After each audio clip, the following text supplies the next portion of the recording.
talking about transition from college journalism to mainstream journalism. Your thoughts? I'm not sure I understood what Chelsea wanted to know. It's how do you transition? Or just some of the main difficulty. differences? Okay. Let Sherry. Okay, some of the main differences from writing in college to transitioning into mainstream journalism. I'll start.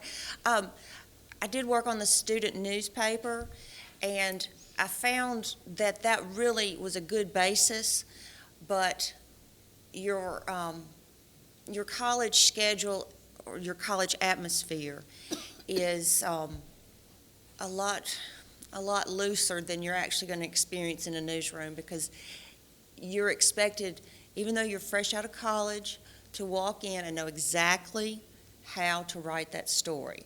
You may not know your sources, you really may not know who to call to get started, but they do expect your transition in that area to be very smooth. How many of y'all are involved with, I'm going to say News 22, of course, because I'm broadcast, but anybody involved with News 22 in here? Okay. How about student media as far as the papers are concerned? The paper, the yearbook, anything that has to do with writing? Okay. For me, I think the hardest transition, I worked on News 22 on Tuesdays and Thursdays, and I also, I did Demon Life, and I also did Courtside with Demon Basketball and In the Zone, which was the football show back then. I don't even know if those are still around today. But I knew how to edit, and I knew how to put together a story. So I wasn't concerned about that. But college life and student life is a whole lot different from spot news, daily news in the newsroom, and those enterprise stories, which mean the stories that you've researched and no one else has, are a lot different from what I was used to. So it was just learning how to research. She drilled research into us. Oh my goodness. But anyway, if I had my folder, I learned how to research in her class, and that's one of the things that I'm grateful for, because I was able to hold my own there, and I knew the websites, I knew the tools, and I knew how to keep going when it seemed like you couldn't find the information.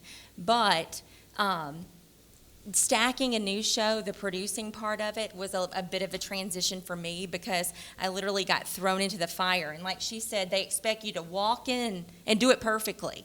They don't want you to ask questions. They just want you to do it. And so I literally would just do it. I would look over at the girl that was producing beside me, and I would try to make sure that I was doing it the right way, with her as my guide, because within my first week of producing, as an intern, I was doing an hour of the morning news show. So, I mean, I didn't have a choice but to learn. So pay attention to your producing, and even when you're producing a News 22 show, think about your hardest news. What is your hardest news? What is really going to affect your college? Is it budget cuts? Are we going to lose teacher positions here because of the state budget cuts? Because of the health care reform bill, some students are going to lose their Pell Grant money come in the next 4 years. So those are things to think about, where you could put a harder edge on a newscast instead of starting with the rush party that's going on next week in the student union or something. Does that make sense, anyone? I think one of the simplest things, and yet one of the hardest things when you transition into a newsroom or some sort of news job in the real world, is you have to get up and go to work and be there on time, and you have to go in every day, and you can't call in sick because you have a sniffle or a hangnail or something like that. You know, if you're not nearly dead, you need to go to work. Because if you don't come in, somebody else is going to have to do that job. And so I see with students, you know, when you tend to try to get out of going to a class, or maybe that class is a 9 o'clock class and it's just a little bit too early for you and you'd rather schedule all afternoon classes, it won't be like that in the real world. So that's a simple thing, but, you know, go to work, be on time, work hard, and don't come up with excuses, because editors and news directors have heard them all and they don't care.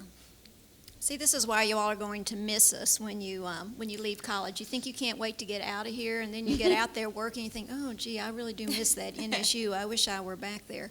I think a difficult thing, when you're in school, we become very used to, there's still a schedule, no matter how loose it may be, and there's still a format or a template, for your papers. Put your name here, put your section number there, however your instructor wants you to do it. And so we tend to get out into the work world thinking, well, that's the way life will be, okay? People will just have these set things. And so being able to be flexible. And so I tell my students, all right, this semester for right now, consider me, I'm your boss, okay? And as your boss, I'm telling you, I want it done this way, X, Y, Z. However, the right way is what your boss is going to tell you it's going to be when you get out there. So one of the worst things you could do is to say, well, that's not how we did it in school. You're smart, you listen, you take those good basic lessons that you've learned, but you're willing to adapt and be flexible. And learn. You never stop learning. And if I could add one more thing, in the real world, don't complain and don't be negative and don't whine about how hard you're having to work, and don't gossip about the other people, because news people are a team and you all have to work together.